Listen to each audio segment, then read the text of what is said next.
Алақаннан ұшқан аққуым, барасың ұзап шалғайға.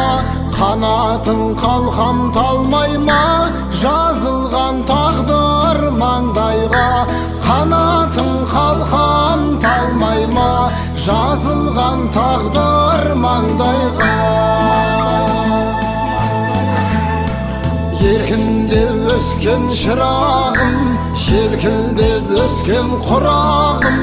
Әкеңнің бармау арманау, табылса теңің сыңарың. Әкеңнің бармау арманы, табылса теңің сыңарың. Алақаннан ұшқан аққуым, бір үйге сен де бақтысың.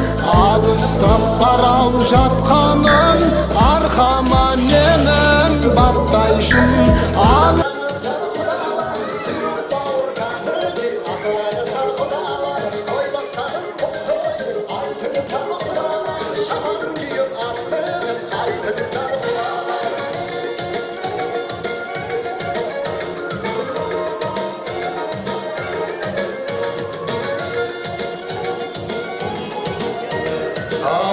Келіңіздер ендеше. Ал қанке жақсы қонақ билеп келеді деген ортаға. Қанке келіңіз. Ортаға билетіңіздер, жақсы қонақ билеп келеді деген ағайындығы. Әдемі құдағыз құдашылап ортаға билет атамыз ағайын. Осы ағайын. Көтер білекті. Осы. Келіңіздер қанке, баршамыз биге.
Özünüzü üzerine oluyor, çarpınca özünüzü al bir dolu. Kudalardan dolan buraya. Erop incesin gereğini bada. Kuday versin, cem olmasın da sahanla bereke versin, ketmez devlet keypeyi versin. Zamanımız tыныç, aslanımız aşık olsun. Осы құдалықтарыңыз мың жылдық болсын. Аумин. Рахмет, айтқаныңыз келсін. Ал енді қадірменді Айтеке мен Қазыбек төле болған оңтүстік 40 келі Құранға еге болған оңтүстік Домалақтай анамыз ере болған оңтүстік. Мінекей оңтүстіктің төрінде Саялы Сарағаштың жерінде екі елдің арасында үлкен алты көпір салып, бүгін құдалықтың бір бастауы болған екен ағайын. Бүгінгі құдалық тойларыңыз құтты болсын деп бір қошеметті қосыға қойсын. Мінекей адаммен аққуға жалғыз өмір сүру жазбаған, махаббат отып маздаған, еліктің лағында ерке қыз бен бір әулеттің сүт тебеніне туған қаймағы, жүзі сондай жайдары, ізетті ініміз бен кереметтей қарындасымыз отауды шаңырақ көтерді ағайын. Атадан ұл туса құл болам деп тумайды, анадан қыз туса күң болам деп тумайды. Ұл мен қыздарымыз көктем мен жаздай, аққу мен қаздай, жұптарын жазбай бақытты болсын деп, жастарын да құрметті бір қошеметті қосыға қойсын. Ал енді қадірменді ағайындар, бүгінгі құдалықты, бүгінгі қуанышты, бүгінгі жақсылықты бір батамен бастағанды жөн санады ағайын. Атаңнан бота қалғанша бата қалсын дейді ағайын.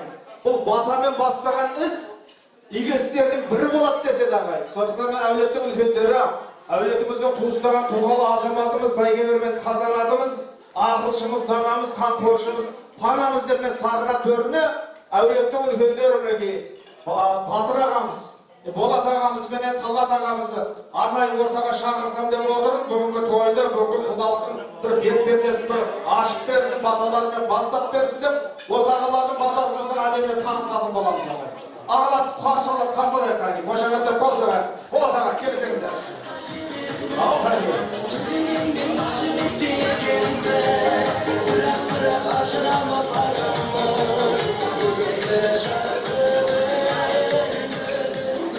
Ендеше мінекей, осы әулеттің алдыңғы көп аталары, ағаларсыздар, өздеріңіз бүгінгі қуанышты бір баталарыңызбен бастап келіңіздер, өздеріңізді бір бата сұрап, баталарыңызды алып, кейін бір әдемді таныссақ деген бір ой көріп отырамын.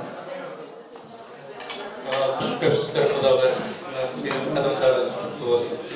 Құдайдың оңдасын, әруақтарыңыз қолдасын, кетпес тәулік кеңсек бас бақыт етсін. Заманымыз тыныш болсын, аспанымыз бақыт болсын. Мына жастар бақытты болып та қаласа, осы жастардың рахатын көрсін. Не дейміз? Мынау шаңырақта әрдайым осындай дастарханымыз жақсылықта сыйлайық. Құдалықтарыңыз құтты болсын. Төрге шыққандарыңыз құтты болсын, құда қаласа. Аумин. Ассалаумағалейкум, құрметті құлақтар, қош келіпсіздер. Келгендеріңізге бәріміз қуаныштымыз. Екі жасымыз бақытты болсын, құда қаласа. Дендеріміз сау аманшылық болсын. Дастарханымызды ашық деп жариялап, онларыңыздан алып отырыңыздар. Таныстың жолын жалғасын жіберейік біздерге. Аман болыңыздар. Рахмет көпір, рахмет. Тілегіңіздеріңіз, таңғаларыңыз қабыл болсын. Аман болыңыздар. Құдалықтарыңыз мың жылдық болсын. Ал енді әдемілеп жайғасып Енді қадірменді ағайындар, танысып табысып отырайық. Той таңырдың қазынасы, той танысу, табысу, адам тару мектебі деген ағайын. Көптен бері көріс алмай жүргендерін көрісіп, осындай той домалақта танысып табысып жатады екенбіз.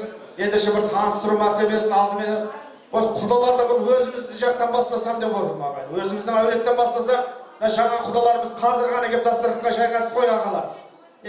Жайланып алсын, бір дастарханымызда дәмденіп, әлденіп бір шайланып алсын деген бір ой болып отыр. Таныстыру мәртебесін өзімізден бастасақ деп отыр. Осы Алтай көке өзіңіз бір әулетті бір таныстырып өтесіз Алтайға. Осы әулеттің кезінде аса бас елдіңіздің ғой.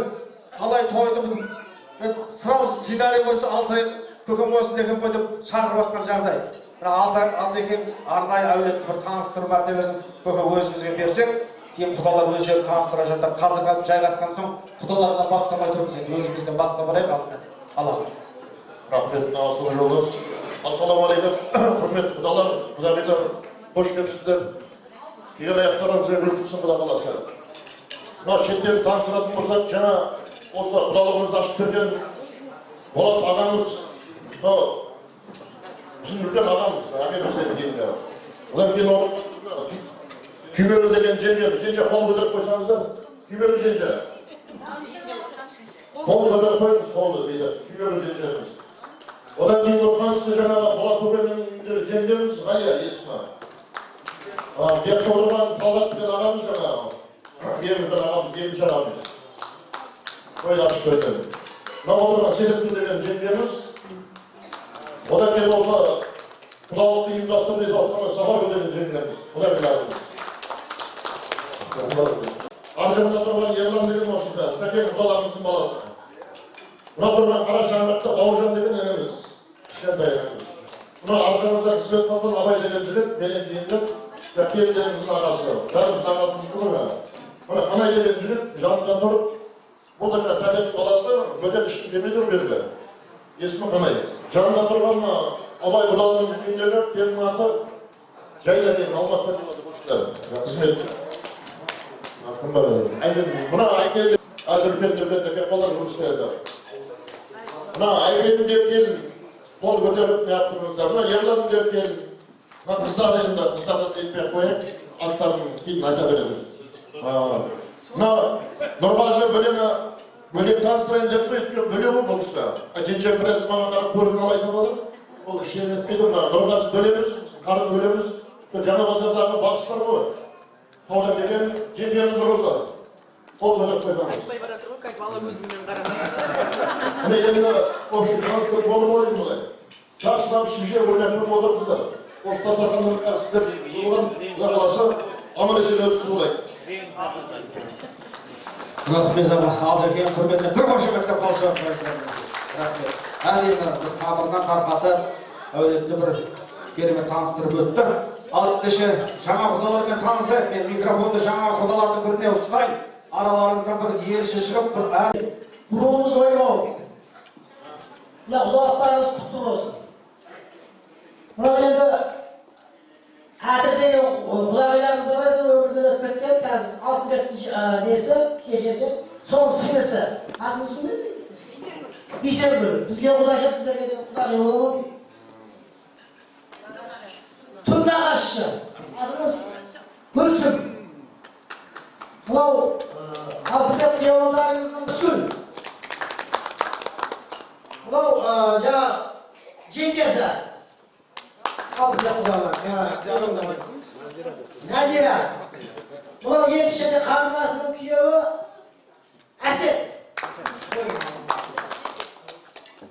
Bu Cezeleri. Altındaki Cezesi. Aman Bey. Bizde yok. Ben özüm adım kalmaz. Bu gereken odalarınız, ne devletliktir, gereken değil. Bu ağayını kim? Mırza Bey. Bu Altınbek piyolarınızın tuğan ağası, devletteki. Bu ağayın enesi Eros. Bostu bağırınız etti. Bu Hayret'teki boğulmudur benden. Altındaki yollarınız Hayrat'a. Bir yanında şiir. Safargali, bu. Altındaki ye ülkenin şeysinin balası. Şiir. Bir yanında kiyenin Dariga. Onun altındaki kanısı İmamgali. Olsunuz. Hazır dağlarından gelip grubumuz oyunu. Rahmet ağa. Keremет. Bir koşamakta qol so'rab qo'ying. Adil.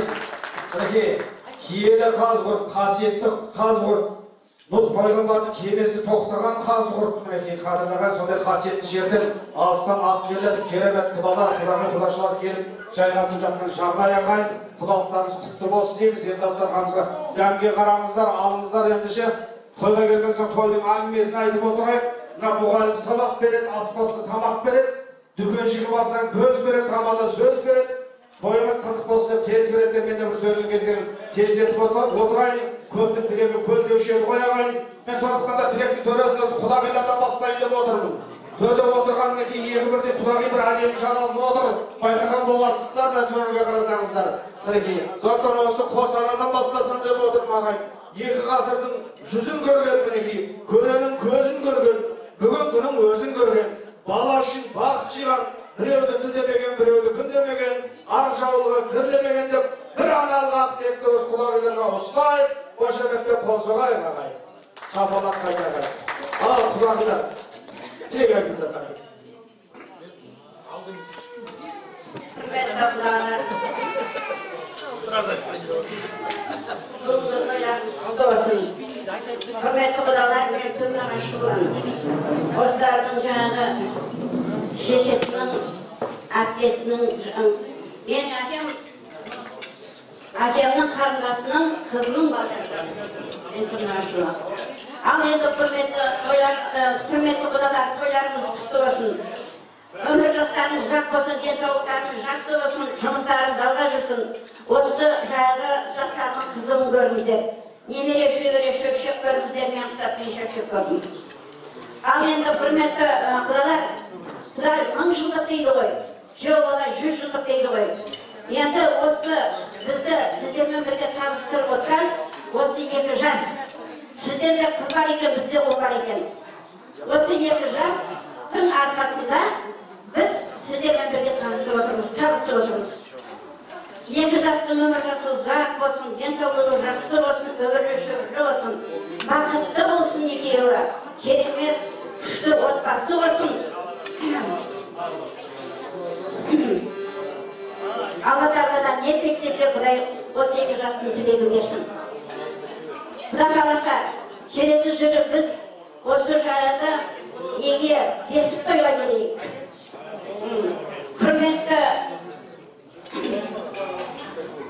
Құрметті құдалар, осы жерде отырған құрметті қонақтар, бәрімізде ұлдарымыз бақытты болсын, қыздарымыз да бақытты болсын. Құрметті құдалар, бәріміз үйлерімізде тек қана осындай құдалық той болсын.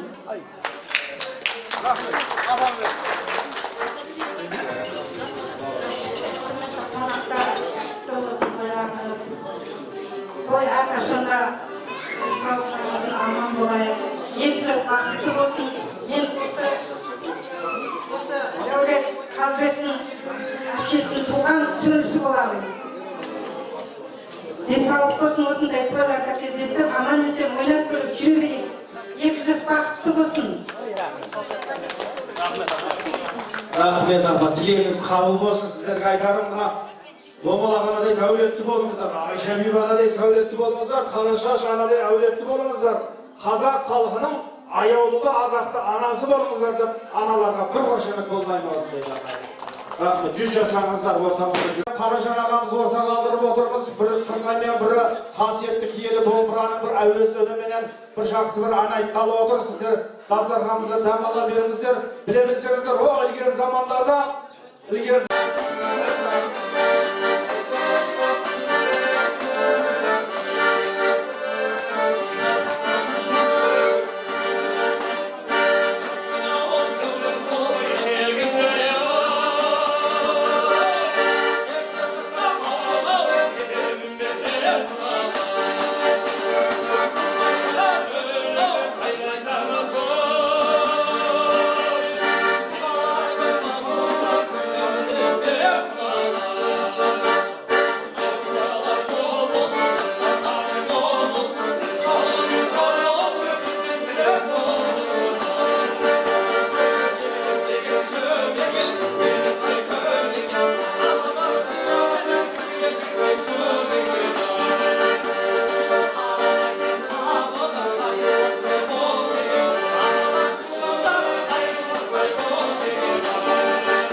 қошаметті қосып қойыңыздар.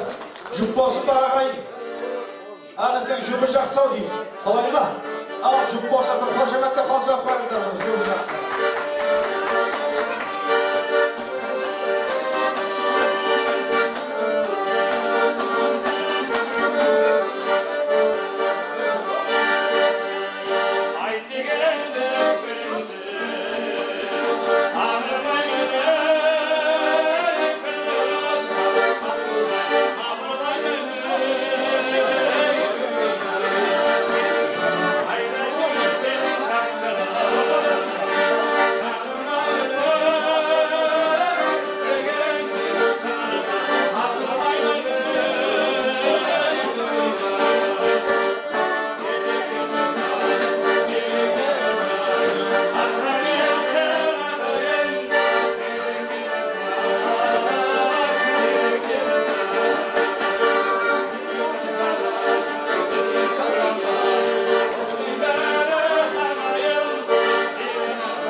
Осыны әуезі әрекеті түймегілі апамнан бір жақсы бір тілекті бастаса, қалған апаларым арқарай босынайтын болады. Ал тарихи, ал апа, той құдалық құтты болсын.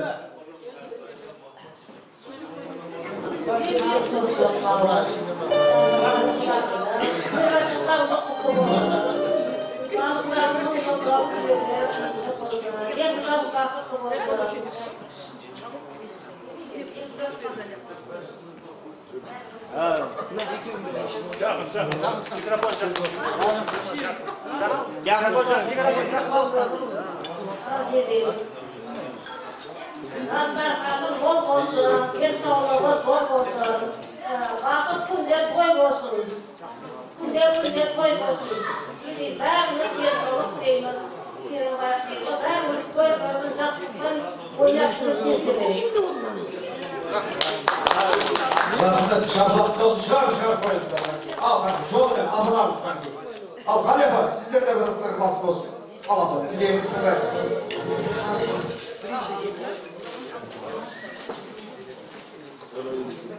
Құдағилар төрге шыққандарың құтты болсын, екі жас бақытты болсын, денелеріңіз сау болсын, осы екі жастың қызықтары көріп жүреріңіздер аман есен, назардан жақсылыққа жайла берсін, денелеріңіз сау болсын. Рахмет, айтқаныңыз келсін. Ал тілекті Седеп жеңгеміз, қадірлаған жасы үлкен жол үлкен апаларымыз екен ғой. Осы апаларымыздың мінекей кемізді бір жақсы бір тілекті.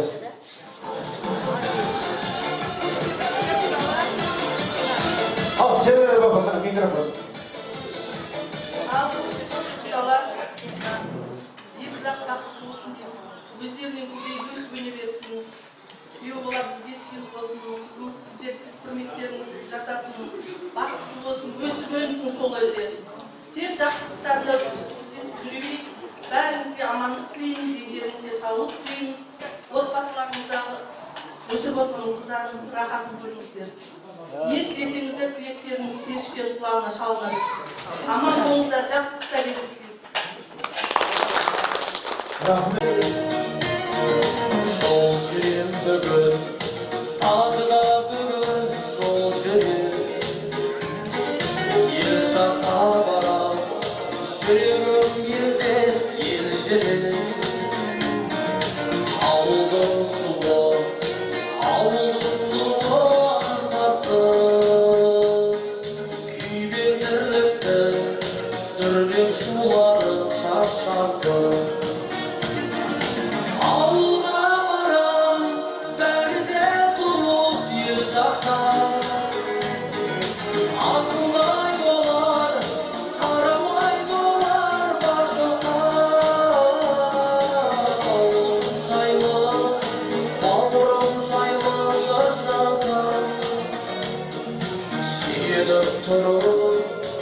Anam suyungen şarbakta Avlum sayla, bağım sayla sırsaza Suyunub durup, anam suyungen şarbakta Sol şirin bugün, barmasam yerge olmaydı Tanısın taşıp, тілеймін ерге маңдайды Ет жақындарым, аттанып кеткен келмеске Көз көргендерде, азайып қаптал солғайды Ауылға барам, бәрі де туыс ел жақта Ақылдай болар, қарамай болар бар жоққа Жайлы, бауырым жайлы жыр жазам Сүйеніп тұрып, анам сүйенген шарбаққа Ауылым жайлы, бауырым жайлы жыр жазам Suyunub durup, anam suyungen şarbaqqa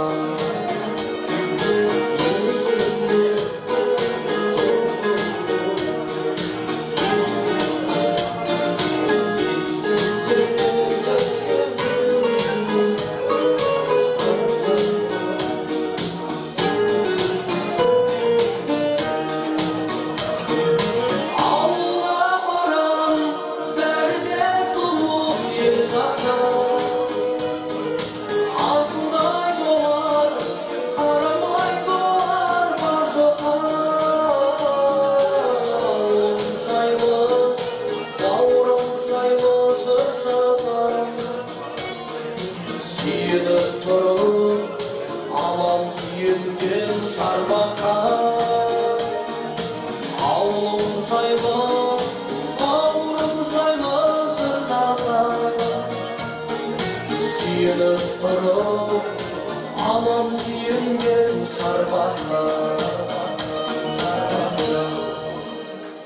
Bәрекелді рахмет, Ас болсын дейміз қанекей. Үлкен асымыз келе жатыр ағай. Ал Құдеке қанекей, аумин. Басқа бір бата беріңіз қанекей. Құдеке, аумин аға. Жайыңыздар қанекей. Елдің ортасына алтын берсін. Біреуіне жерде Құдай қаласа, тек қана осы тойларда басылып Amin, amin, bas verin. Bastan almazsa, Allah'ınızda bütün as olsun.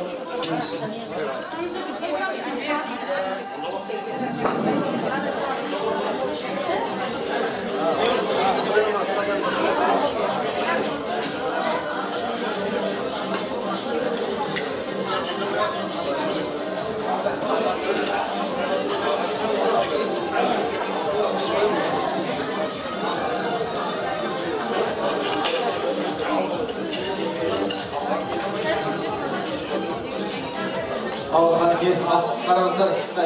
Turap Yetti turapın kayıtta. Aldandan kaylap. Örneğin ağzı sal jüret deyip azileklerinizi yetti turaydılar.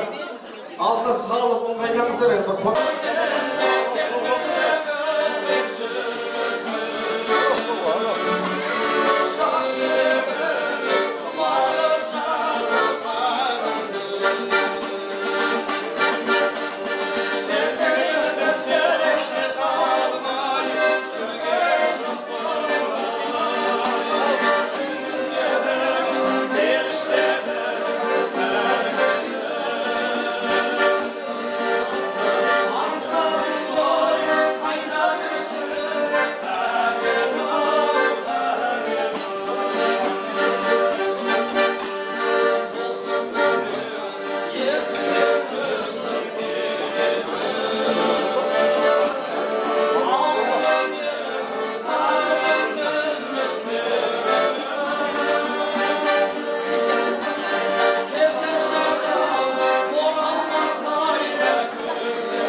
Жақсы деген той болған соң әзіл күлкі болады ғой. Сол бір алыс шалғай шетке қызын ұзатып, бірнеше күн өткен соң қызын сағынып, ай бір қызымды көріп қайтайын деп таңертең тұрып, вокзалға барып пойызға билет алып, сол пойызбен бірнеше тәулік бойы жүріп отырыпты. Одан түсіп бір автобус тұрған автобуспен бірнеше сағат бойы жүріп отырыпты. Одан түсіп бір Жигули тұрған екен, Жигулимен бірнеше сағат жүрген соң такси жүргізуші айтады дейді, аға енді мен ар жағына бара алмаймын. Мына бір жолға жаяу түсіп жаяу тартып отырсаңыз алдыңыздан бір ауыл шығады, сол сіздің қызыңыздың ауылы деп бір жолдың жиегінен түсіріп кетіпті. Ағамыз жолдың жағасына түсіп алып жаяулатып келе жатса, бір ағамыз әндетіп есек арбамен келе жатыр дейді, соның есек арбасынан мініп қызының үйіне 3 күн жүріп қыздың үйіне жетіп тойып шаршап шалдырып барған әке байымыз бір пиала шайды ішіп алып қызын айтады дейді, ай қызым-ау қайда келіп қалдың десе, қыз айтады дейді, әкешім, әлі бұл жерлер центр болады десе, әкесі айтады дейді, ай қызым, центр болғанша сен кемпір боласың ғой деп айтады. Мына қадірлаған кез келген сөздің астары болу керек. Қазақтың қара сөзі 60 астарлы 40 қатпарлы келеді дейді ағай. Ендеше мінекей батыр елінің арулап, мәпелеп, тәрбиелеп өсірген Роза қызымыз сонау алыс шалғайда емес, міне қадірлі ағайындар, мінекей оңтүстіктің төресі болған киелі Қазығұрт, сөз басында айттық қой, Нұх пайғамбардың кемесі тоқтаған қасиетті орын, қасиетті жерге біздің мінекей іргемізден ағып жатқан келес өзеннің бастауын алған ағайын, сонда керемет жерден, керемет елден келіп жатыр, сонау Оймауыт деген ел ағайын. Бұл Оймауыт елін кезінде ақын ағалар жырға қосқан ағайын. Батыры қайтпас майданнан, ақыны қайтпас сайраудан, шешені ділмәс шешіне, көсемін ұлт деп қайғанған 4 мүлігі сай болған, шеттерінен бай болған, Оймауыт деген ел болған ағайын. Оймауыт елінің құда болғандарыңыз құтты болсын батыр елі. Бір шапалақ дауыс шығарып ағайын. Ал қадірменді ағайын, бүгін екі елдің арасында үлкен алтын көпірсінен құдалықтың бір басталған екен. Құдалықтарыңыз құтты болсын дейміз. Енді үлкен астың үстінде бір үлкен құрмет көрсетіп, бел құдағи деп, құдаларды, құдағиларды ортаға алдырсақ деп отырмыз. Ел алдында, бір жұрт алдында құдалықтың қазығын қағып, төс қағысып, бір құда болсақ деп, мінекей бел құда мен бел құдағиды арнайы шақырайық. Той иелері, қуаныш иелері деп, бүгін қуаныш иелері ортаға шақырсақ деп отырмыз. Ендеше сахна төріне арнайы мінекей ағасы бардың жағасы бар, інісі бардың тынысы бар деген ағайын. Сондықтан да арнайы дәулет құдамыз бастап келіп жатыр екен. Ағалық жолыменен қадірлі ағайын, бүкіл Оймауыт елін алып ағайын. Дәулет құданы ортаға алдырсақ мінекей арнайы туысқаны, бауыры, әпкесі деп Гүлайша құдашамызды да арнайы ортаға шақырсақ деп отырмыз. Әке орнына әке, ана орнына ана болып бүгін мінекей кереметтей тойды бастап, құдалықты бастап келіп жатқан жандар ғой. Келсеңіздер дейміз. Ал енді той иелері, қуаныш иелерінен арнайы қадірменді ағайындар. Талғат ағамызбенен Седеп анамыз өздеріңізді де ортаға шақырып, нағыз құдалықтың бір бастауын бастап төс қасы болайық. Қарсылайық қарекей. Той қуаныш иелері қарсылайық қарекей.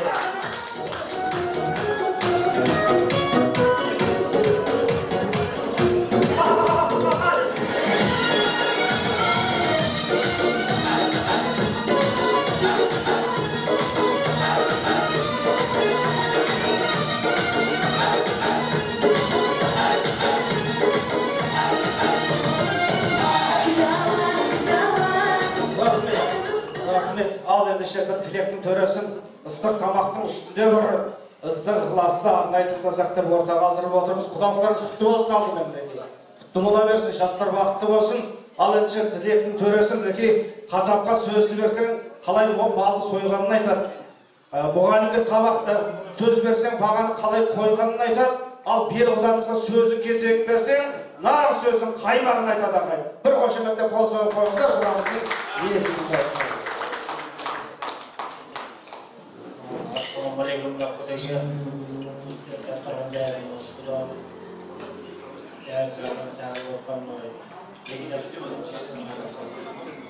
Екі жасымыз бақытты болсын, әрдайым өте сөгілді болсын, біздің жоғалмасын.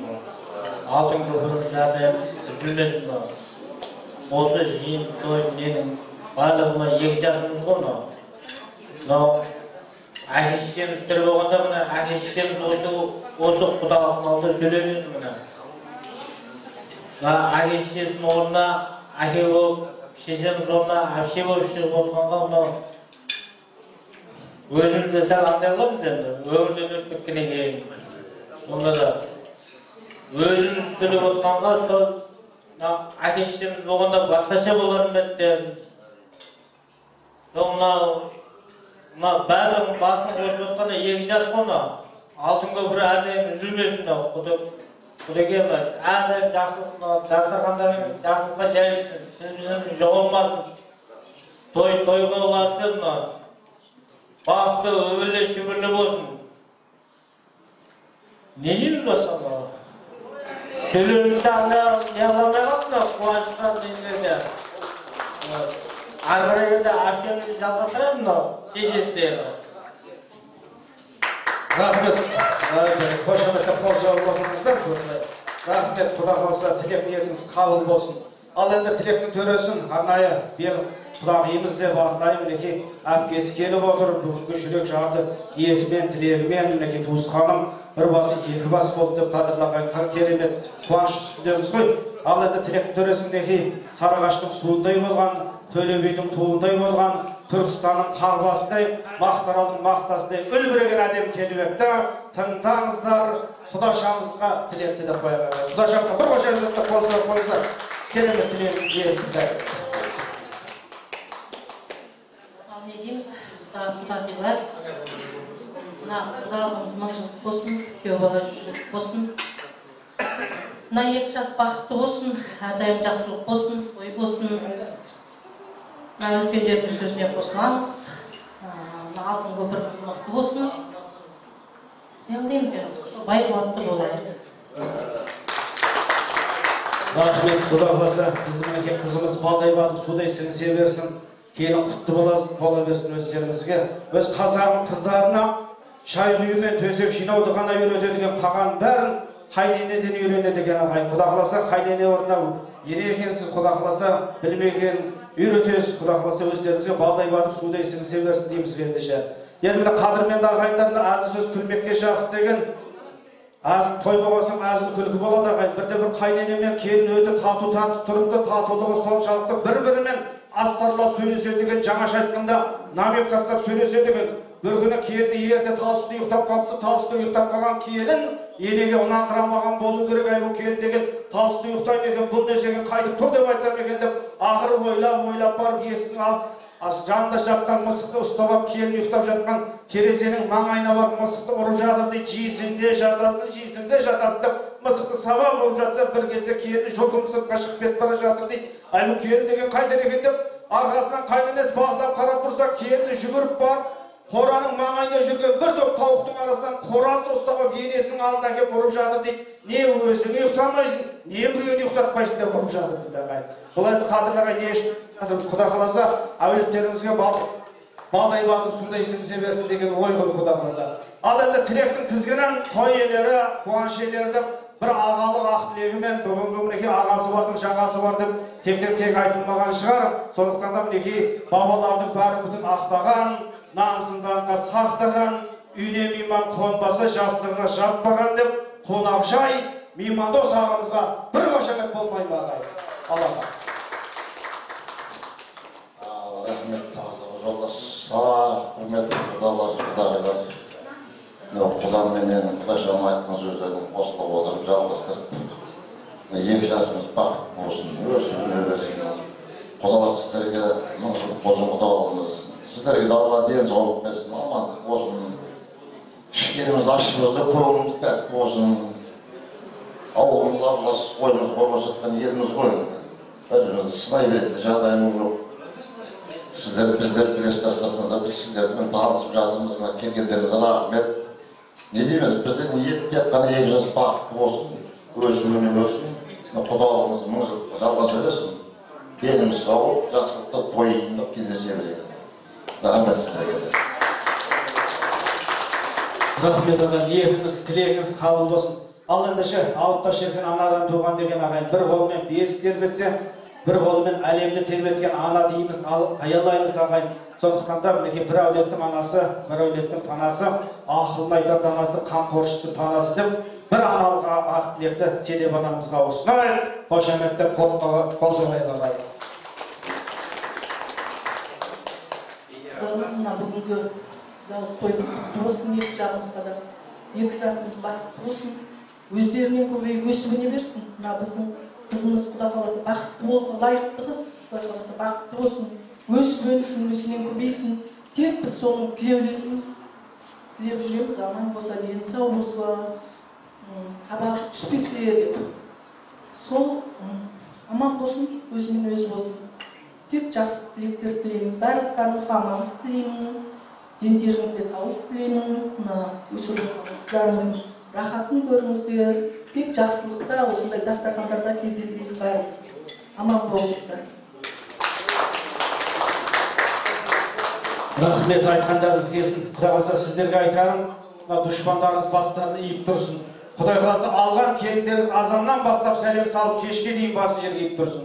Төркініне келгенде Роза қызымыз туған туысқандарын сағынғандығы соншалықты сағат сайын беттеріңізді сүйіп тұрсын. Құдай қаласа сонау Оймауыт еліне барған Роза қызымыз жылына егізден туып бермеген болып тұрсын. Ата-аналардың жолын қуып тұрсын. Құдай қаласа төртеуіңіз бір тамшанда шал кемпір болып ұйықтап жатқанда сол жастардан тараған немере шөберелеріңіз көбейіп, ата әже деп келіп галоштарыңыздан бастап ауыздарыңызға дейін сүйіп тұрсын. Немерелеріңіз көп болсын, шөбере шөп-шөп сүйіңіздер иншалла. Ал енді бір ел алдында бір төс қағысы құда болайық, құдаларды ортаға шақырайық қанеке. Құдалар қанеке қанатты жайыңыздар. Құдамен құда, құдағимен құдағи. Ал қанеке қошемет қайда шапалақтарын шығарып көріңіздер. Бір екеу кет қанеке.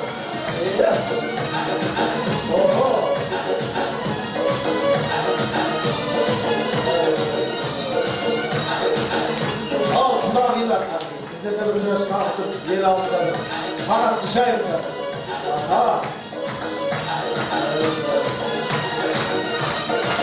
Рахмет. Бәрекелді, тілектеріңіз, ниеттеріңіз қабыл болсын. Осындай тойы сіздерді қуаныш көріңіздер, аман болыңыздар. Жастарымыздың жұбы жазылмасын.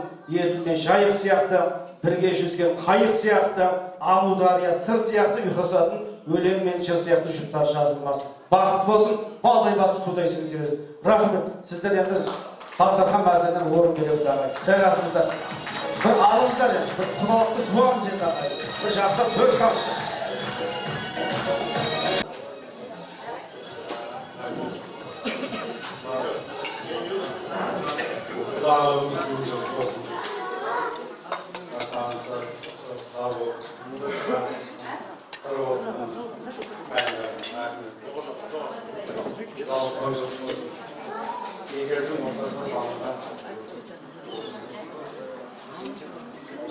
Her vakta yaxşılıqlar, quvonchlar, ko'p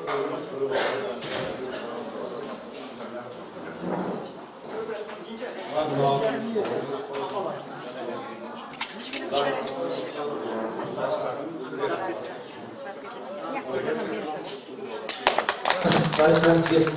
Аллаға өзімізді тамаша таныстырып едіңіз ғой, бір тілек айтыңыздар. Ассалаумағалейкум. Құдалар, құдағилар. Не дейміз, құдалықтарыңыз мың жылдық болсын. Біздің ініміз сіздерге 100 жылдық болсын, ие болдыңыз. Қалдыбек айналайын, Роза келімді тамаша жақсы. Рахмет. Құда қаласа 2 жас бақытты болсын.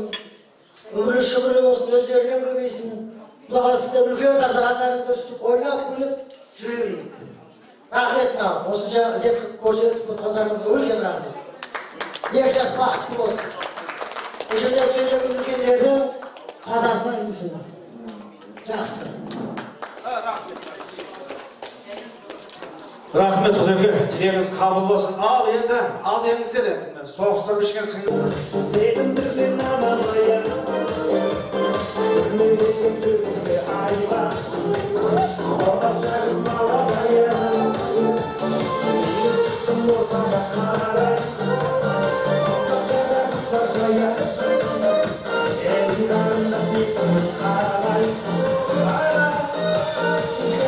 есімді болмады шайетіміз балғия, құлдаша билен ешін келін бірі барғия, бақытты болуына мен гарантия, балғия, есімді болмады шайетіміз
Kodaşa girişe kelime Arıya baktı buluna bir kararıya Balkıya, balkıya Yesinme kodaşa yemek Balkıya, kodaşa girişe kelime Arıya baktı buluna bir kararıya Balkıya, balkıya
düş.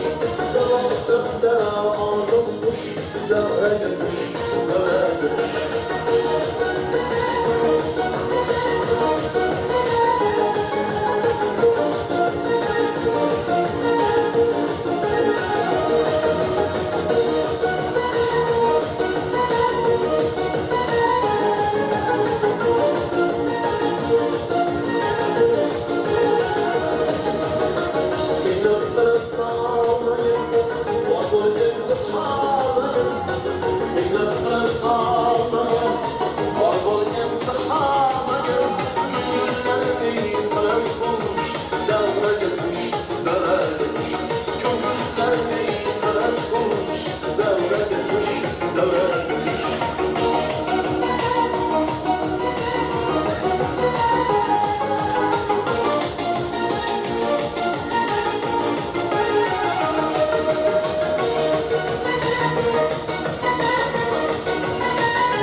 Келіншектерге, мынау жігіттеріңізге, мынау, барлығына бірдей мынандай әдемі жайнамаз, құда қаласа, қартайғанда да қазір қашылыққа барыңыздар, шойық көтпеген, жол басып, базар басып деген, сол жаққа бара беріңіздер. Соның ішінде, ареға соның ішіне насет кетіп барыңыз. Келесі тұрады. Ол емес, келесі тұрады.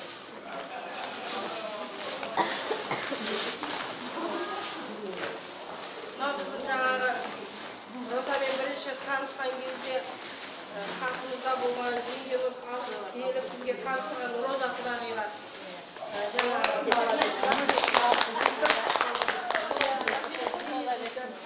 рахмет. Мынаны қолыңызға ұстап аласыз, мынау жігітіңізге, мынау өзіңізге, мынау еще киім бі, бүгін осы беткен жоқпын ба? Жүрем жақсы болды, әлия. Анау ағайынның көршінің қай осысын дейміз, сіз көршісіз ғой бізге? Сізге көршімін. Иә, есіміз естіліп тұрады, неге болмасқа? Міне.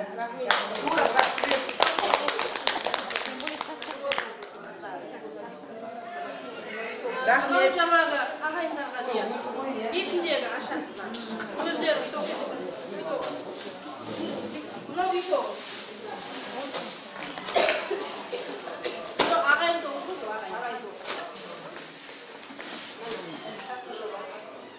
Басы қасын шалға, өзің қайсын. Басы қасын шалға берсін. Өздері бар қайсын. Мынау ентіппе, жеңгесі қайықта. Ентіппе.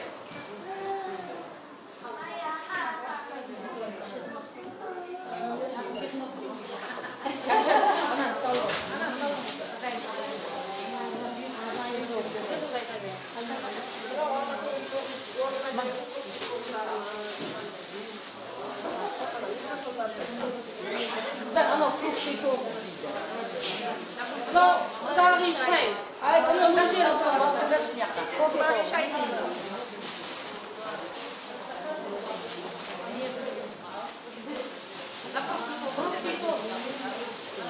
Қазір көктем осындай келетін болып отырса. Иә, алма кәмет түседі, алма салғыш әдемі. Қыздар, поднос әкелсеңіздер, ана кәмпитпен ашып-ашып бөліп алатын, наннан ашыңдар. Нанын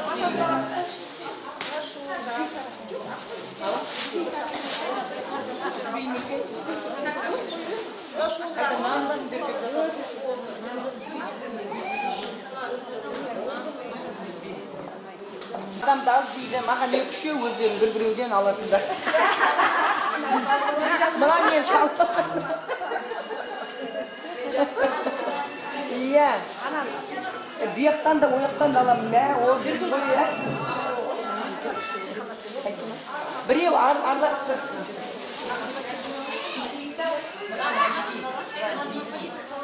Aralasып аралас болайық, бір-бірімізбен араласып жүрейік. Менің алдымнан, сіздің артыңыздан.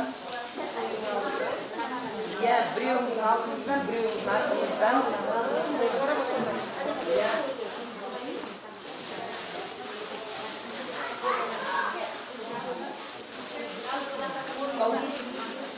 Не аламын өзім білем бе? Тоқтайсың онда. Мен андай алайын. Я и салам götüreyim. Atrasından onda doğalım.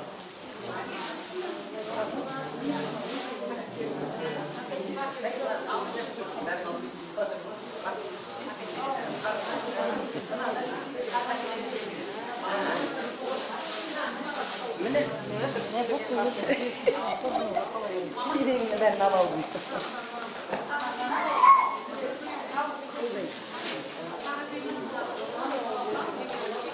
Rahmet Ali'ye öldürdüm. Tuvaletine kalmayışım oldum kadar şöyle geldim. Tuvaletine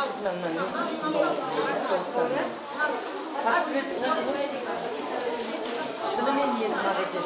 Diva koşma tuvaletine tuvaletine gelirse sakın hepsi şahit.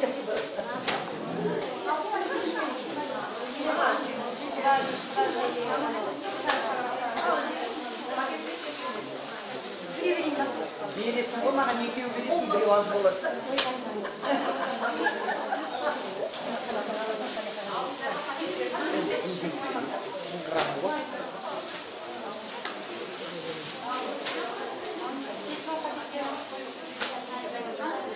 Hakim der kandiklerini. Şuğun aşağı.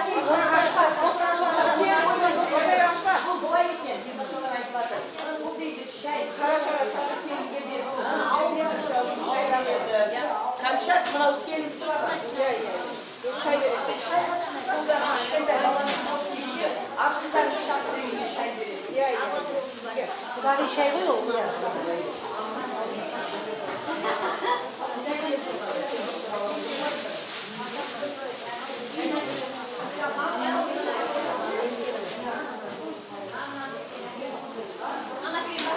Nam da bir abi.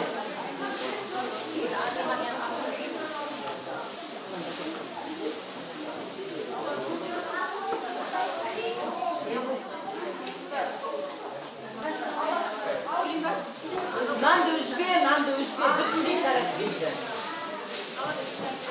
Akil.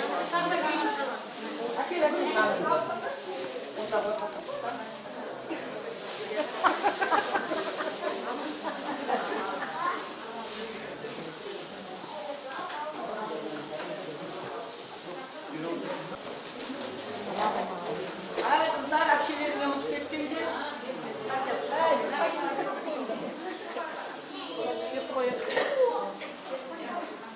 Var bu yakta da kim var?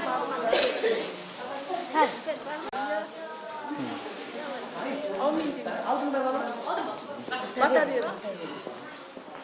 El oğlasın, Kuday qo'ldasin. Dastarxanim mol bo'lsin, den sog'lig'i zo'r bo'lsin. Vaqt kundet ko'p bo'lsin. Kunde to'y bo'lsin, yexirjaq baxtli bo'lsin. Bärizge den sog'lik tilayman, terin boylik tilayman. To'ylarda siz bizni jo'g'almay, o'ynab kulib jure biling. Qudag'iylar jatdan bo'lsin. Ulkenroq. Ayting. Rahmet. Aytasizmi? Mikrofon siz. Rahmet. Aliya Qudaşa жолын жөрөлгүсүн жасап келип жатырсыз. Кадамыңыз куттуу болсун Батыр элине. Кудай кааласа 2 жаш өсүп өнсүн. Осы жердеги үлкен жаныялар сыяктуу көбөйүп өздөрүнөн Алла Тааламдын берем десе казынасы өтө кең. Кудай кааласа жакшылыктар болсун. Bir-birimizben алтын көпүрүбүз аман болуп 2 жаштын аркасында сыйлашып жүрө берейик. Siz bizdesiz. Бұл деген жолы ешкімге тон болмайды. Жолы қыздар бақытты болсын. Құтты қадам болсын сіздерге. Әрдайым жайларыңыз біздің көрімізде болсын. Рахмет башалар. Oldu mu? Açsın da ya, açsın. Қазір өшірген сіздерге бәрі жағынан жақсы айтып жатыр. Сол кісілердің сөзіне мен қосыламын. Мына 2 жас өмір жасы ұзақ болып, денсаулығы жақсы болып, өмірлі шүбірлі болып, келесі жылы Құда қаласа бәріміз басымызды қосып, жаңағы бесік тойына келейік. Періште аумин десін.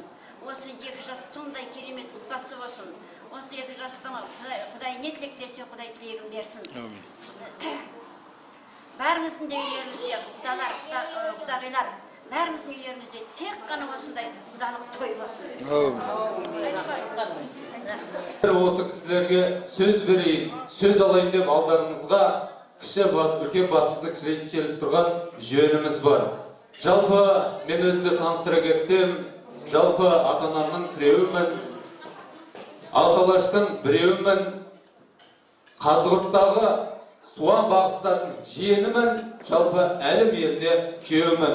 Осы Сарыағаш ауданынан ұлағатты ұстаз деген диплом бар, дегенмен тамада деген диплом жоқ. Сондықтан да бүгінгі өздеріңізге бір көңіл-күй сыйлайын, сөз алайын деп тұрған жөнім бар. Өзі қазақта әдемі сөз бар. Кіші жүзбен құда болсаң тұраққа барасың, орта жүзбен құда болсаң бұлаққа барасың, ұлы жүзбен құда болсаң қуан прямой жұмаққа барасың деген. Мына жұмаққа келгендеріңіз құтты болсын. Рахмет. Мынау сырттарыңыздан жаңа айтып отырмын ғой, төрге шыққан батыр адам деп айтсам болады сіздер. Неге десеңіздер, қазақтың батыры Бауыржан Момышұлы атамыз білеміз ба? Иә, сол кісіден сұраған екен, сіз өзіңізді батыр адамын деп сезінесіз ба деп. Сол кезде ол кісі, мен өзімді батыр демеймін, деуге келмейді деді. Неге десем, мен өмірде бір ғана адамды батыр деп танимын. Ол кім десе, әрине ол қыз баласы. Не үшін деген екен? Сонда ойланбастан, мен біреудің үйіне барғанда бір сағатта тұра алмаймын деп. Ал қыз баласы бір адамды танымайтын өзге елге барып, сол елмен сіңісіп, тіл байласып, ұрпақ жаяды деген екен. Ал ол кісімен жауласып қалсаң, түбегейлі түбіңді жаяды деген екен ғой. Міне, осы жалпы батыр елінің ұрпағын көбейтетін осы қыздарыңыз етекті бола берсін деген келеді. Қошеметтеп қойыңыздар. Рахмет. Жалпы үйленген ғой. Жалпы мынау қыздарыңыз есік ашып келіп жатыр екен. Жалпы құда болғандарыңыз құтты болсын. Мен осы бір әдемі бір өлең шумақтары есіме түсіп тұр, соны сіздермен бір бөліссем деп отырмын. Әрқайсымыз осы қара шаңырақтан шықтық. Міне бүгін қара шаңырақтың есігін ашып жатыр. Осы бүгінгі той деп жатырмыз. Осы тойдың себепшісі болған әуелі Алла, екінші осы Алтынбек ұлдарымыздың мырзалығы деп білем. Осы сырғалы сұру Роза қызымызға көзі түсіп, махаббат үндесіп, тілдері тілдесіп, отау құрып, шаңырақ көтеріп жатыр екен. Міне осы жалпы батыр елі, сіздер батыр елімен құдай болып жатырсыздар. Жалпы қандай десеңіздер, батыр елі азанға азан, құдайға азанын, құдаға қазанын сүрген, қазығына қазанат байлап, арқасына мұрагер қалдырған ел. Беткейінен пеште кетпеген, қонақ келсе, әуелі қабаған емес, тамағын ұсынатын керемет ел деп білем. Осы жалпы құдай еліне бір қошемет қойсаңыздар болады. Рахмет. Жалпы біз миларыңыз жеп қоймадым ба, біраз көп сөйлеймін. Бір үйдің жалпы бір әзілден айтып берейін. Бір үйдің 6 баласы болған ғой. Жаңа көршісі. Сөйтсе бір үйдің жалғыз бір баласы бар екен. Дегенмен жаңағы білесіздер, баласы үйге көп балдар ойнауға бара береді. Сөйтіп жаңағы бір бала көршісінің үйіне бара береді, оны ата-анасы көргеннен кейін, айналайын балам, өзі мына 6 баласы бар, улап-шулап өздерімен өздері жетіп жатыр ғой, саған не бар? Бара берме десе, жаңағы бала айтады дейді. Апатай, қалай бармайын? Анасы мен көргеннен күлімсіреп, айналайын қарағым, өзі сен жетпей жатыр, келе ғой деп айтады дейді. Сол сияқты сен жетпей жатыр демеңіздер. Алғашқы жалпы өмірінде пингвинді, білесіздер ме пингвинді? Соны алғаш көрген жеңгеміз Ой, мына Қарлығаштың семізін ай деген екен ғой. Сол сияқты мына тамадан кереметін ай деп бір қошеметтеп қойыңыздар. Ай, бәрекелді. Ал енді мынау ағаларымыз құйып отырыңыздар тәтті судан. Ал енді бір сіздерге бір өлең шумағынан жолдасам, Қара шаңырақ деген. Жалпы баршамыз осы қара шаңырақтан шықтық қой. Жерге шөккен туған ем қалқайып, шаруаға жатушы еді шалқайып. Ана жерде көне сандық тұратын, ана төрде әкем жатқан жан қайып. Ақ самаурын бұрқ-бұрқ қайнайтын, тәтті кәпек бізде күнде болмайтын. Күрең шайы ыстық наны қантымен анамыздың дастарханы жайнайтын. Үлкеніміз бізді билеп төстейтін, үй шаруасын бөліп беріп жүктейтін. От жағып, күл шығарып әйтеуір, күлке үйдің тіршілігі бітпейтін. Бауырлармен шүйлігіп үйіне, анамызда ұрсатын күйіне, кетерсіңдер тарап-тарап жан-жаққа, мәңгі бақи жүрмейсіңдер бұл үйде. Мына өмір бай екен ғой тосынға, мені бөліп алып келді осында. Ыстық ұям, туған үйім баяғы, өпір деген жүрегімнің тұсында. Кең сарайым, үйімде бар шаппа, туған үйім қалып кетті жырақтап. Ыстық ұям, туған үйім баяғы, міне бүгін кәріліктің соңғы шіркін ай, мәңгі бақи ұйықтап кетсем құшақтап деген екен. Рахмет, еді әрмен қарап қазында шайнай берсең, дәмі кетеді демекші, мен енді сөзсізгін әрмен қарап жалғастырып, ержігіт білексіз, той тілексіз болмайды дейді. Осындағы бөлелерімізді ортаға арнайы шақырып, Нұрғазы және де Роза бөлемізді ортаға шағырып бір тілек алсақ деп. Келіңіздер. Бөлелер бір әдем музыка болса билеп шығайық.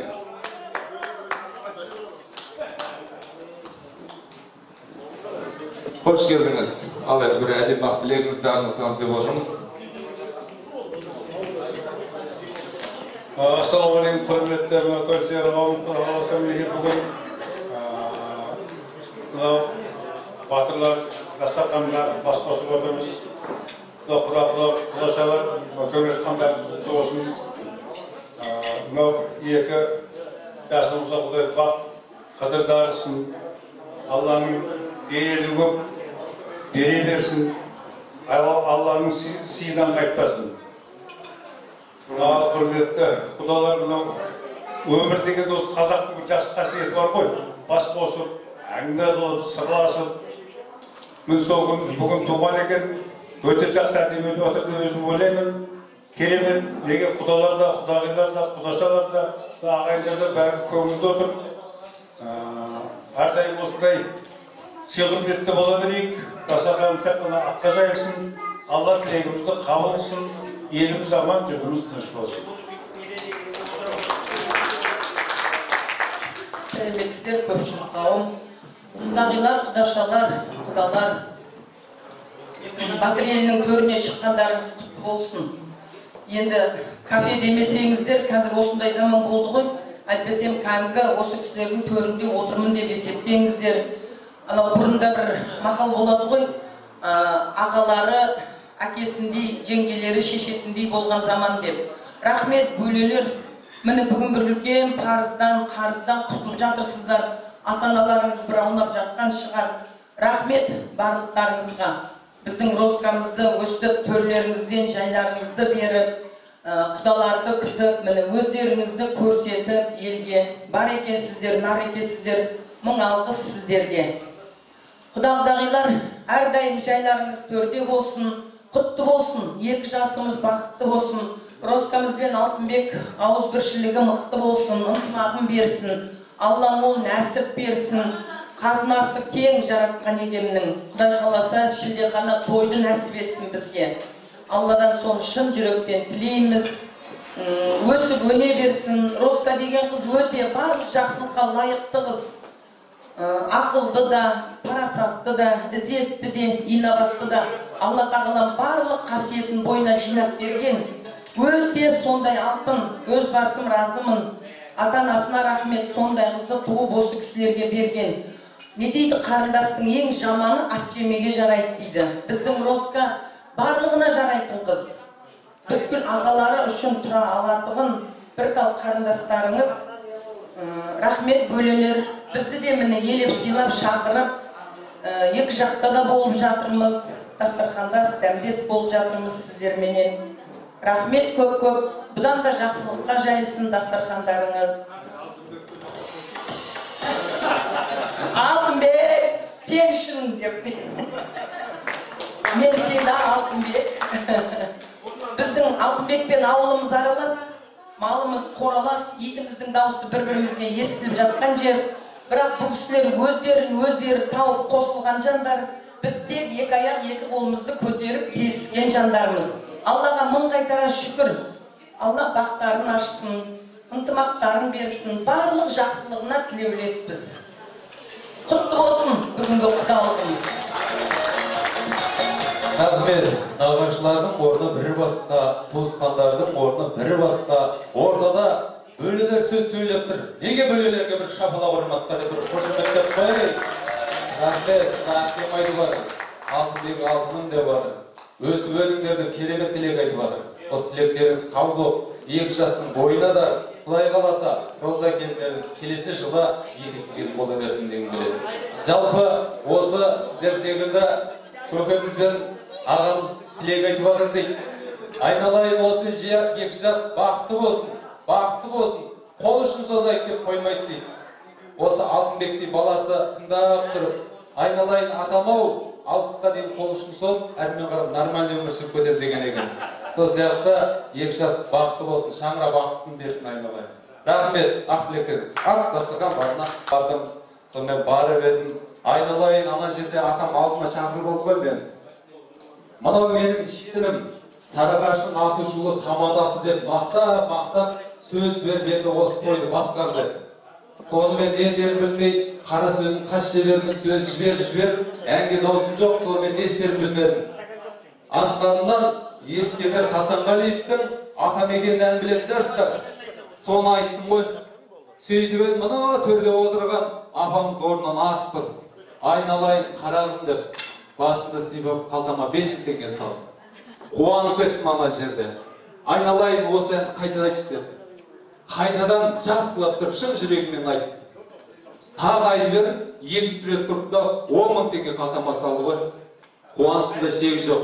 Апа, бір ағаның репертуарында бір ағаның бар, не дерін білмей басқа ән айтайық деп едім. Сөйтіп апам айтты ғой, осы бір әнді қатты болшы қараққа барды. Содан кейін ән айтпаймын.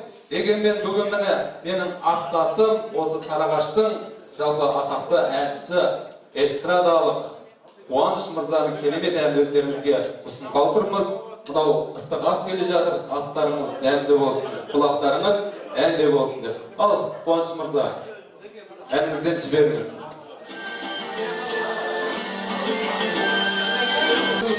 Қалғаны құрбылай, қойбасар деген жақсан ұстайын қалдауғай сұрады.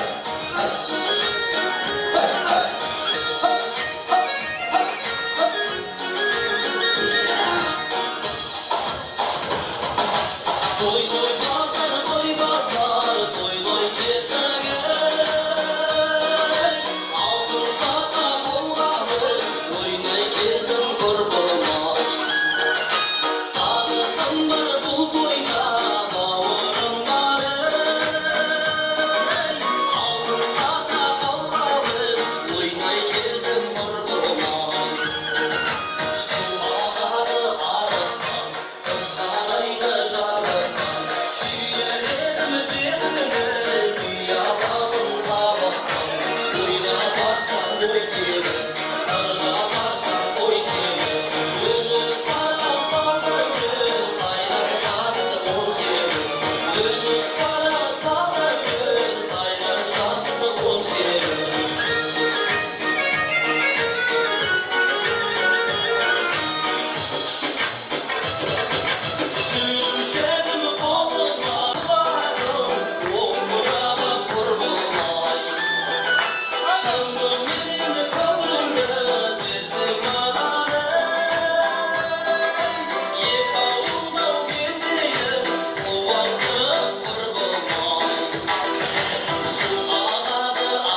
Dövlеттер жиналып ортаға.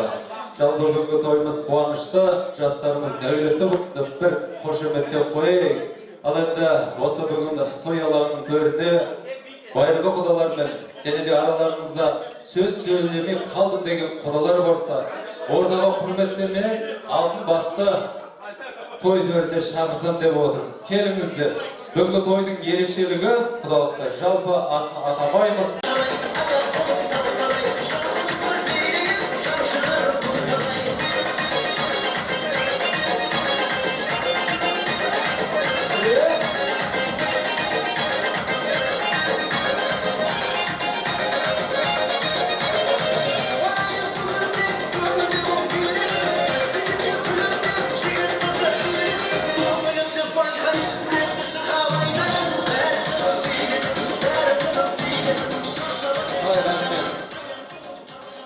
Тойларыңыз құтты болсын, төрге шыққандарыңыз құтты болсын. Ал енді осындағы жаңа құдалар бар. Байыр құдалар бар ма? Жаңа құдалар ма? Ал олай болса бүгін тілекті жаңартып, осындағы жаңа құдалардан өздеріңізден тілек алғымыз келеді. Қазақ білесіздер, әуелі топты емес, жолда бірінші қоятын елміз, сондықтан да ең үлкен кім? Әпке. Мені үлкендер бар, мен жолы үлкен. Ал не құрметті құдалар, құдағилар, күтіп жатқандарыңызға рахмет.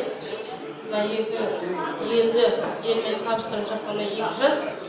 2 жасымыз бақытты болсын, төмен келді.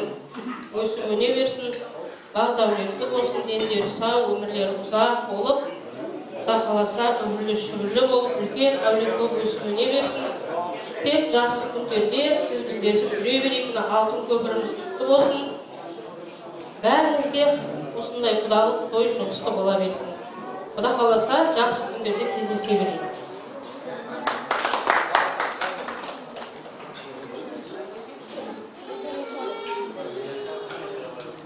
Dedemiz mine, Құдағилар, бүгінгі мына құдалығымыз құтты болсын екі жаққа да. Демдеріміз сау болсын, отбасыларымыз аман болсын. Мына ортадағы жауап отқан алтын көпіріміз ешқашан шайқалмасын. Мына келінім мен қайыным бақытты болсын. Құдай қаласа келесі жылы Шілдехана Бестойға бара беріңіздер, құлатып. Құдалығымыз мәңгілік болсын. Екі жас бақытты болсын, дені сау болсын. Осылардың қызын көріп осындай қызықшылықта бірге бас қосып жүре берейік.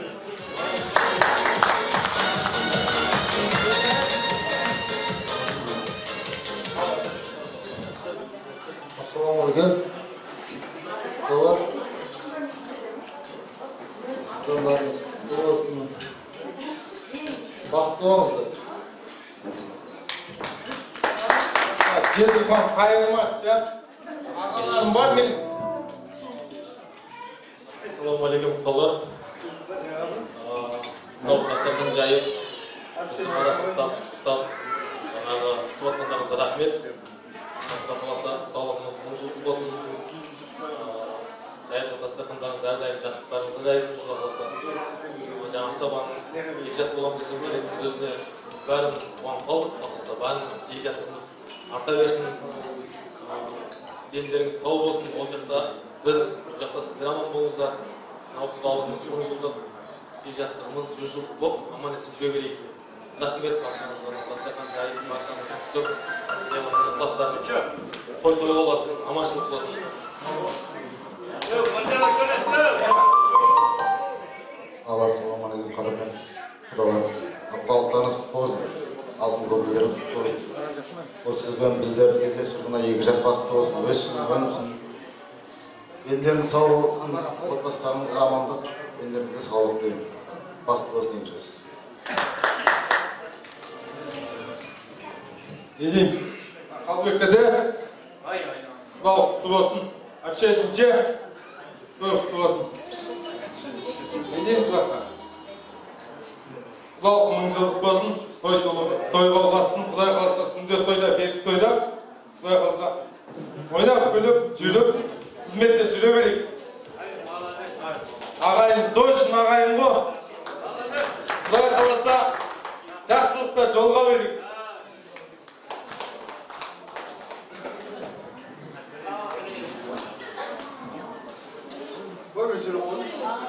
Ассалаумағалейкум және құрметті қонақтар. Ассалаумағалейкум оймақ елі. Мына сіздерге өте үлкен рахмет. Қарындасымыз Розамен бейболамыз алтын кеттім. Құдай қаласа арқасы жоқ біз. Көз қақтырып отқанымыз. Құда 10 жылдық, 100 жылдық дейді Құда қаласа мәңгілік болсын біздің құдалығымыз. Тек шашылық тойда жолығайық. Бұяқта сіздер аман болыңыздар, бұяқта біздер аман болайық. Отырған Қазығұрт ауданы өзіміздің туып өскен әкешінің кінді қаққан жер сияқты.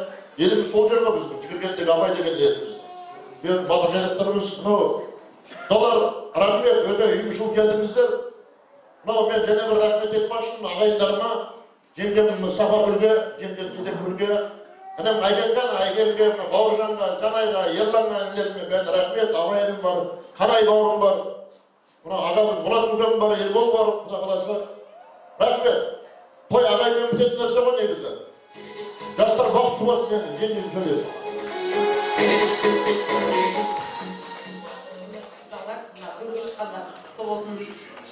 Екі жас бақытты болсын, арадағы алтын көпіріміз мықты болсын, құдалығымыз 1000 жылдық болсын, дендеріңіз сау болсын. Роза мен күйеу баламыз аман есен бақытты болсын, екеуі дендері сау болсын.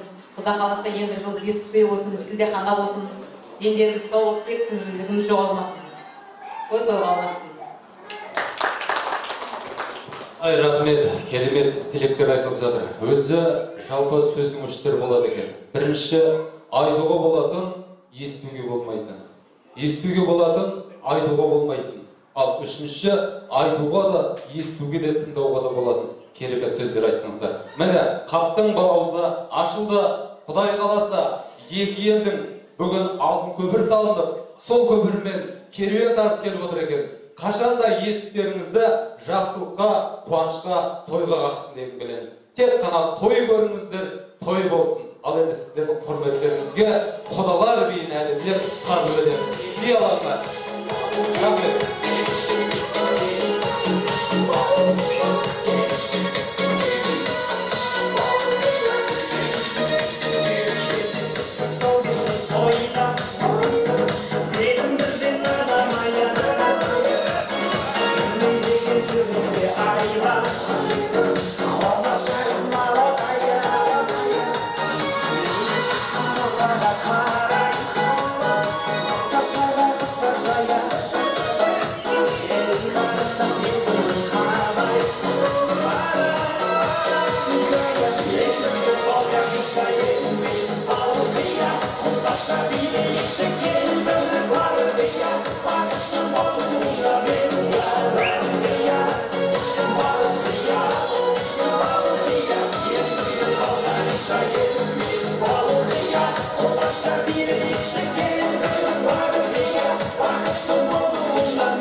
Құрметті құдалар, әйтеуір мына шамамызды келгенше сіздерді күтті. Рахмет сіздерге де. Өткенде сіздердің дастархандарыңызды көрді. Өте құрметті жақсы қарсы алдыңыздар. Мына әйтеуір біздің шамамыз келгенше сіздерді күтіп отырмыз. Рахмет әйтеуір. Жақсы отырсыздар. Көңілді әйтеуір. Не дейміз, мына жастар бақытты болсын. Құда қаласа сол жастардың арқасында ғой, сіздермен біздер кездесіп отырмыз. Енді оншымызша кемшілік болса, айып етпейсіздер. Жақсы барыңыздар. Әйтеуір ырза болсаңыздар болды сіздер. Құдай берсін, кем болмасын. Не тілесе тілегі дастарханын бергесін берсін. Әр уақытта жақсылық болсын.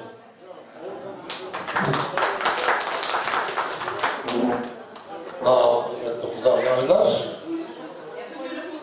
сіз біздің жоғалмасын, отырсымыз кеңем болсын, ұзағам болсын. Алдарыңызда асталып отырыңыздар, деніңіз сау байлықта болсын. Не дейміз, келіп кетіп тұрыңыздар, ол жақта сіздер, бұл жақта біз аман болайық. Денlerimiz sok, екі жасымыз бақыт, өсіп өне берсін. Бақыт болсын.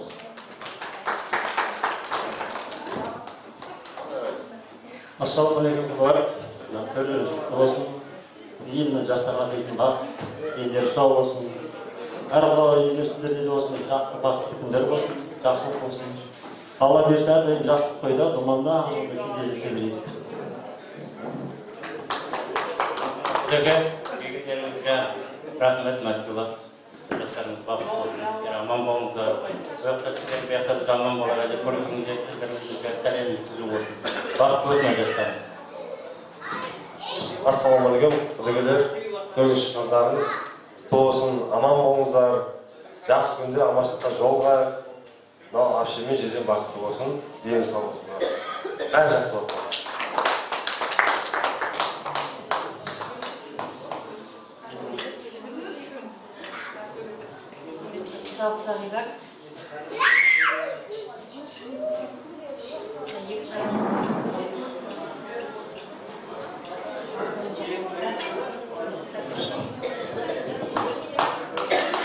Құтты болсын, 2 жас бақытты болсын.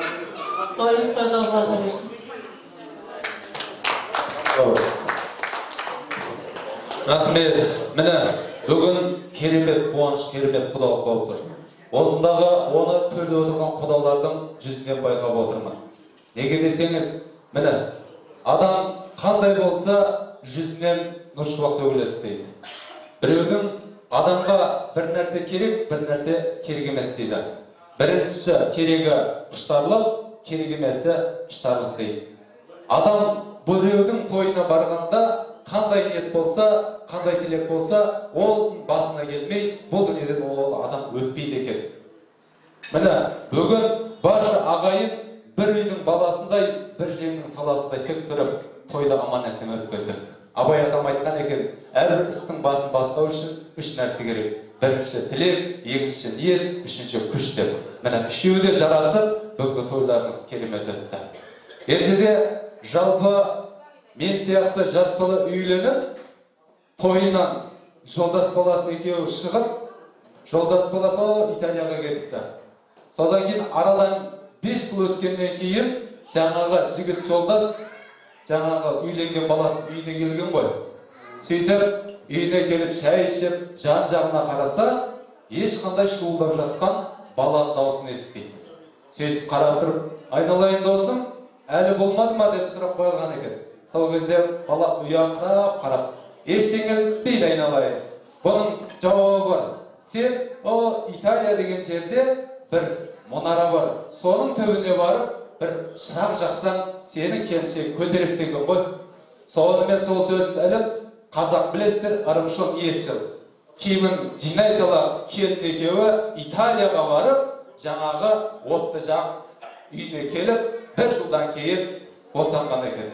Сөйтіп, арада 15 жыл өткенде, жаңағы жолдас баласы келген ғой. 15 жылдың ішінде 10 бала туыпты жаңағы әйелі.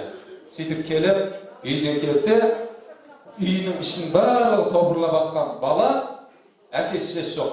Сөйтіп, ең үлкен 10 жаста, айналайын қызмау, анаң қаны десе, мамам 11-ші баланы тууға роддомға кетті деген екен. Ал әкем қаны дегенде, әкем білмейді, Италия деген жерде бір мұнара бар екен, сол жерде шырақ бар екен, соны сөндіруге кетті деген екен ғой. Міне, сол сияқты келіндеріңіз, Құдай қаласа, 10-15 бала туа берсін. Анау жоғарыдағы апам секілді, атам секілді ата-әже бола берсін. Осы сіздерге әумин деп келіп отқан Құда жекжат шапалағын аямай ұра берсін деген келеді. Рахмет. Өз сөзіңізге байлап отқан шығарсыздар. Осы кісілер әйтеуір қорытындылап, қош сау болыңыздар деп отыр. Ал енді бір сіздер қоштаспай жатыр, әдемілеп құдаларға барып, жолашар жасасаңыздар деп отырмыз. Ал біздің жеңгелеріміз жалпы бүйрек бауыр салт дәстүрімізді сабақтап, дәстүрімізді дарытып, міне 10 жағып бүйрек бауырсын ұсады.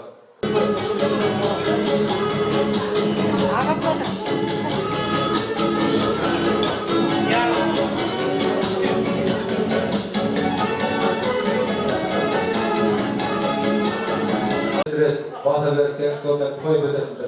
Ал жаңа Құда қайда екен? Бір бүгінгі дастарханға әдемілеп тойдың біреуіне байланысты бір бата берсеңіз, Mına жақта.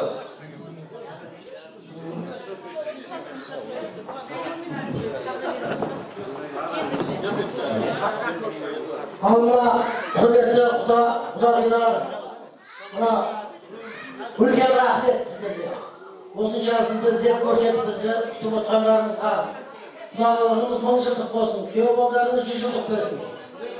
Кәл аумен, Құдай берсін, кем қымасын, дастарханға береке берсін, кетпес дәулет кең пейіл берсін, амандық болсын, заманымыз тыныш болсын, аспанымыз ашық болсын, құдалығымыз 1000 жылдық болсын. Аумен. Ал енді өзіміз жақта бір бата берсе. Ет леззеттерін беріп, дастарханның берекесін берсін. Дастарханның байлығын берсін, дендерінің саулығы берсін, мына 200 бақыт болсын, өрлі шүгірлі болып, Құда қаласа келесі жыл шілдехана толы аман есе 4 көзіміз көріп кездесе берейік. Осы кісілердің сөзіне қосыламыз, құдағының сөзіне, көкемнің сөздерінде. Жақсы ниет, жақсы сөз, жақсы арамыз. Дендеріміз сау болсын, 2 жас бақытты болсын, өсіп өне берсін. Амин, Аллаһу акбар. Әумин, айтқандарыңыз келсін. Міне бүгін салт дәстүрді сабақтастырып, білесіздер, орамал тон болмай жет болады деп үйден қоршықпан ұсынып жатыр. Құтты болсын.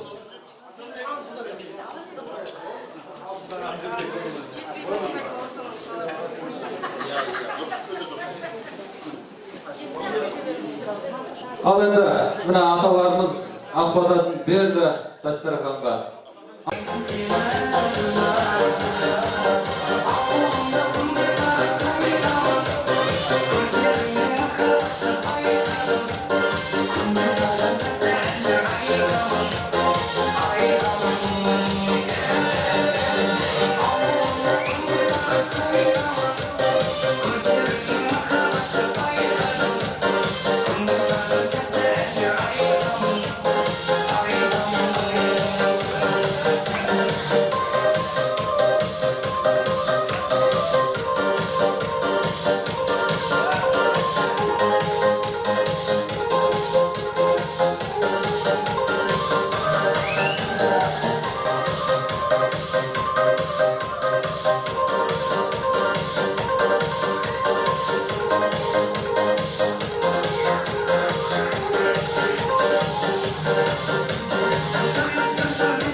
sarılırsın Mahalleye kenarı Musi kanı kulvarım Kalır aman yanımda Koyun benim yanımda Seni çok seviyorum En güzel anımda Şekuri, kolu şekuri Esenler de sevdiğimizde her şekuri Her şekuri, hoş şekuri Kızlar da seninle bu şekuri Şekuri, kolu şekuri Esenler de sevdiğimizde her şekuri Hoş şekuri, hoş şekuri Kızlar da seninle guri